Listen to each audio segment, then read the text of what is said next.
Marcus Messiah Garvey was born on August 17, 1887 in St. Ann's Bay, Jamaica.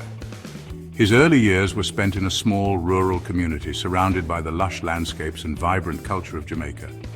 From a young age, Garvey was exposed to the rich history and traditions of his people, which would later influence his life's work. He was a man of humble beginnings, growing up in a modest home with limited resources. Despite these challenges, Garvey's parents instilled in him the values of hard work, education, and self-reliance. Garvey's birthplace, Jamaica, was under British colonial rule. The island was marked by stark racial and economic inequalities, with the majority of black Jamaicans living in poverty while the colonial elite prospered. He witnessed firsthand the injustices and inequalities faced by black people. These early experiences of systemic oppression and racial discrimination left a profound impact on young Garvey. This experience ignited a fire in him, a burning desire to challenge the status quo and fight for the rights and dignity of his people. Garvey became determined to fight for the liberation and upliftment of his people. He began to see himself as a leader who could inspire and mobilize others to take action against oppression. Garvey left Jamaica in 1910 to explore the world. He believed that by broadening his horizons, he could gain the knowledge and experience needed to better serve his people. He traveled to Central America and worked there as a timekeeper on a banana plantation. This job allowed him to observe the harsh realities of labor exploitation and the struggles of black workers. This experience exposed him to the exploitation of black laborers. He saw how they were subjected to grueling work conditions, low wages, and little to no rights. He saw how colonialism oppressed people of African descent worldwide. This realization deepened his understanding of the global nature of racial injustice and the interconnectedness of the struggles faced by black people everywhere. This realization solidified his commitment to black liberation. Garvey knew that his mission was not just about improving conditions in Jamaica, but about fighting for the rights and dignity of black people across the globe. In 1912, Garvey moved to London. He was eager to immerse himself in the intellectual and political life of the city, which was a hub for activists and thinkers from around the world. He lived there for 3 years, during which time he expanded his knowledge and networked with other activists and intellectuals. During this time, he immersed himself in activism and scholarship. He attended lectures, read extensively, and engaged in discussions about colonialism, race, and social justice. He attended lectures at Speaker's Corner in Hyde Park and engaged in debates on colonialism and racial equality. This was a formative period for Garvey as he honed his ideas and developed his vision for a global movement. He also enrolled at Birkbeck College, now Birkbeck University of London, where he studied law and philosophy. This formal education complemented his practical experiences and deepened his understanding of the legal and philosophical foundations of social justice. This experience broadened his intellectual horizons. Garvey's time in London was a period of intense learning and personal growth. Garvey's travels and experiences in London were transformative. They shaped his worldview and equipped him with the tools he needed to become a leader in the fight for black liberation. He came into contact with other black intellectuals and activists. These interactions were crucial in shaping his ideas and strategies for achieving racial equality. They introduced him to Pan-Africanist ideas, which emphasized the unity and shared struggles of people of African descent worldwide. This philosophy resonated deeply with Garvey and became a cornerstone of his activism. These encounters deepened Garvey's understanding of the global nature of racism and colonialism. He realized that the fight for justice was not confined to any one country, but was a global struggle. They also inspired him to dedicate his life to the liberation of African people everywhere. Garvey's vision was now clear: to unite and uplift people of African descent wherever they might be, and to fight for their freedom and dignity. In 1914, Garvey returned to Jamaica, now armed with a new sense of purpose. He had traveled extensively, witnessing firsthand the struggles and triumphs of black people across the globe. These experiences had profoundly shaped his vision for the future. He founded the Universal Negro Improvement Association, or UNIA, in July of that year. The organization was born out of a deep desire to uplift and unite people of African descent worldwide. The organization's motto was "One God, One Aim, One Destiny." This powerful slogan encapsulated the essence of Garvey's mission. This motto reflected Garvey's belief in the spiritual unity of African people.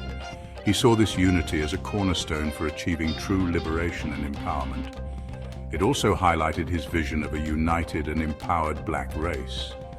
Garvey was convinced that only through collective effort and solidarity could black people overcome the systemic oppression they faced. The 𝐂𝐿𝐴 aimed to unite all people of African descent. It sought to create a global network of support and cooperation among black communities. It sought to achieve this through self-reliance, economic empowerment, and racial pride. Garvey believed that economic independence was crucial for the advancement of black people. Garvey believed that black people needed to control their own institutions and resources. He emphasized the importance of building and supporting black-owned businesses. This, he argued, was essential for their liberation. Without economic power, true freedom and equality would remain out of reach. He encouraged black people to be proud of their heritage and urged them to take control of their own destiny. Garvey's message was one of empowerment and self-determination. The 𝐂𝐿𝐴 quickly gained popularity. Its message resonated with many who were seeking a path to dignity and respect. It resonated with black people in Jamaica and beyond. The organization's reach extended across the Caribbean, the United States, and even into Africa. People were drawn to Garvey's charisma, his powerful message of self-reliance, and his vision of a united and empowered black race. His speeches were electrifying and his ideas were revolutionary. The organization's message of self-help and racial pride resonated deeply with a people who had endured centuries of oppression and degradation. It offered hope and a tangible plan for a better future. Garvey's message was particularly relevant in the aftermath of World War I. The war had left many disillusioned and searching for new ways to assert their rights and identity. The war had shattered the illusion of European superiority and unleashed new aspirations for freedom and self-determination among colonized people worldwide. It was a turning point that Garvey capitalized on. Black soldiers returned from the war with a heightened sense of racial consciousness. They had fought for freedom abroad and now demanded it at home. They were no longer content with second-class citizenship. The sacrifices they had made on the battlefield fueled their determination to achieve equality. They were ready to fight for their rights. Inspired by Garvey's vision, they joined the 𝐂𝐿𝐴 in droves, eager to build a future where they could stand tall and proud. Central to Garvey's vision was the Back to Africa movement. This movement called for the return of people of African descent to their ancestral homeland. Garvey believed that Africa was the rightful home of black people. He argued that only in Africa could they achieve true freedom and self-determination. Garvey's call for a return to Africa was not merely a physical migration. It was a call for black people to reclaim their heritage and to build a powerful and independent nation. He envisioned an Africa free from colonial rule and dreamed of an Africa that could take its rightful place on the world stage. The Back to Africa movement resonated with many black people. They saw it as a solution to the racism and discrimination they faced in the Americas and the Caribbean. For them, Africa represented a promised land where they could live in dignity and freedom. The movement, however, faced significant challenges. It lacked the resources and logistical support to transport millions of people across the Atlantic. It also faced opposition from colonial powers determined to maintain their grip on Africa.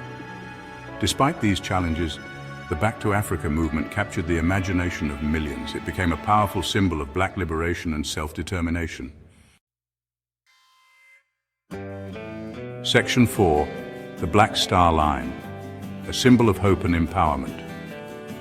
To facilitate the return to Africa, Garvey established the Black Star Line. This ambitious venture was not just about transportation, it was a bold statement of self-determination and unity for black people around the world. This was a shipping company owned and operated by black people. It was a groundbreaking initiative that challenged the status quo and provided employment opportunities for black seafarers and workers. The company aimed to connect black communities across the diaspora. It sought to bridge the gap between continents, fostering a sense of global black solidarity and shared purpose. It also sought to facilitate trade between Africa and the Americas. By doing so, It aimed to create economic opportunities and strengthen the financial independence of black communities. The Black Star Line was more than just a shipping company. It was a powerful symbol of black economic empowerment and a beacon of hope for many. It was a powerful symbol of black economic empowerment. The sight of black-owned ships sailing the seas was a source of immense pride and inspiration. It represented a rejection of the racist notion that black people were incapable of managing their own affairs.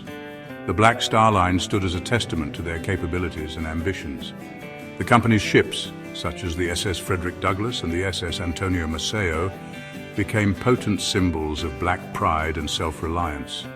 These vessels were named after prominent black leaders, further cementing their significance. The Black Star Line faced numerous obstacles. From financial difficulties to external pressures, the journey was fraught with challenges. It encountered sabotage from its enemies. There were concerted efforts to undermine its operations and discredit its mission. It also suffered from mismanagement. Internal issues and lack of experience in the shipping industry contributed to its struggles. Despite these challenges, the company captured the imagination of black people worldwide. It became a symbol of what could be achieved through unity and determination. It demonstrated the potential of black economic power. The Black Star Line showed that black people could create and sustain their own enterprises. The Black Star Line ultimately failed to achieve its goals. Despite its promise, it could not overcome the myriad of challenges it faced. It was plagued by financial mismanagement and targeted by government agencies. These factors combined to bring about its downfall. Despite its eventual collapse, the Black Star Line left an indelible mark on the psyche of black people. Its legacy continued to inspire future generations. It served as a powerful reminder that they were not powerless. The Black Star Line's story was a testament to the strength and resilience of the black community. It showed that they could control their own destiny. The Black Star Line remains a symbol of hope, empowerment, and the enduring spirit of black self-determination. Section 5. Trials and Tribulations, Opposition and Legal Battles. Garvey's message of black empowerment and self-determination did not sit well with everyone. He faced opposition from various quarters. White supremacists in the United States saw him as a threat to the racial order. They accused him of inciting racial hatred. They used their influence to silence him. Garvey also faced opposition from some black intellectuals. These intellectuals, such as Webb Du Bois, criticized his Back to Africa movement. They argued that it was impractical and potentially harmful to black people in America. They believed that black people should fight for their rights in the countries where they lived. The U.S. government, under pressure from J. Edgar Hoover and the Bureau of Investigation, later known as the FBI, saw Garvey as a dangerous radical. They targeted him and the UNIA with surveillance, harassment, and legal attacks. In 1923, Garvey was convicted of mail fraud. This was in connection with the sale of shares in the Black Star Line. Many believed the charges were trumped up. They saw them as an attempt to silence a powerful voice for black liberation.